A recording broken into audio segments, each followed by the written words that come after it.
2024 সালে ফেসবুকে একটা ছেলের সাথে আমার আলাপ হয়। সেখান থেকে আমরা কথাবার্তা বলতে থাকি, আমাদের মধ্যে একটা রিলেশন তৈরি হয়, আমরা একে অপরকে খুব ভালোবেসে ফেলি। এভাবে দিনগুলো পার হতে থাকে আর দেখতে দেখতে 2025 সাল চলে আসে।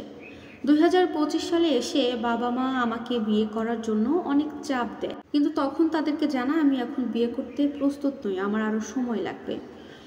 হঠাৎ করে একদিন আমার রিলেশন আছে, আমার প্রেমিকের কথা আমার বাড়ির লোকজন সবাই জেনে যায়।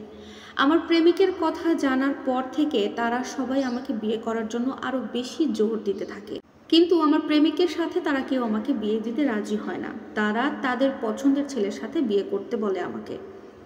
শেষ পর্যন্ত আমি কোনো কুল কিনারা না পেয়ে আমি আমার বয়ফ্রেন্ডের সাথে বাসা থেকে পালিয়ে বের হয়ে চলে আসি। তখন আমার বয়স ছিল 21 বছর আর আমার বয়ফ্রেন্ডের বয়স ছিল 27 বছর। আমার বয়ফ্রেন্ডই আমাকে বলেছিল, যদি বিয়ে করতে চাও তাহলে পালিয়ে আসতে হবে, না হলে তোমার বাবা মা অন্য কোথাও বিয়ে দিয়ে দিবে। বলতে গেলে বয়ফ্রেন্ডের কথা অনুযায়ী আমি বাসা থেকে বের হয়ে যাই। পালিয়ে যাওয়ার পরে আমরা একে অপরকে বিয়ে করে ফেলি এবং বিয়ে করার পরে ওকে জানাই, তাহলে চলো এখন তোমার বাড়িতে যাব। কিন্তু ও আমাকে ওর বাসায় নিয়ে যায় না, আমাকে ওর একটা মেয়ে বন্ধুর বাসায় নিয়ে যায়। আমরা বিয়ে করেছিলাম এবং আমাদের বিয়ের দেনমোহর ছিল 10,000 টাকা। ওর বাড়িতে কেন নিল না সেটা বলি। ও আমাকে বলল, আগে বাবা মাকে আমাদের বিয়ে করার কথাটা জানাই, তারপরে বাবা মা রাজি হলে তখন তোমাকে আমি বাড়িতে নিয়ে যাব, ততক্ষণ আমরা এখানেই থাকবো। আমিও ওর কথাটা মেনে নিই। কয়েকদিন ওর বান্ধবীর বাসায় আমরা দুজনে থাকলাম। ওর বাসায় থাকতে থাকতে কয়েকদিন পরে ওর আরেকটা বান্ধবী ওর বাসায় আসে। ওই বান্ধবীটা হঠাৎ করে তার মুখ দিয়ে বলে ফেলে, আরে এটা শুভর দ্বিতীয় বউ নাকি? বিষয়টা আমি শোনার পরে আমি বারবার সবাইকে জিজ্ঞেস করতে থাকি, এটা কেন বলা হলো, কিন্তু আমাকে কেউ কিছুই বলতে রাজি হয় না। শেষ পর্যন্ত আমি শুভকে খুব জোর করি, ও কিছু বলতে চায় না।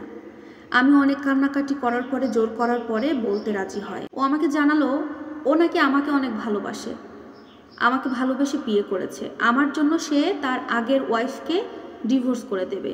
আমি সাথে সাথে ওর সাথে কথা বলা বন্ধ করে দেই, কিন্তু তখন আমি কোনো মাথা গরম করি না, চুপচাপ থাকি।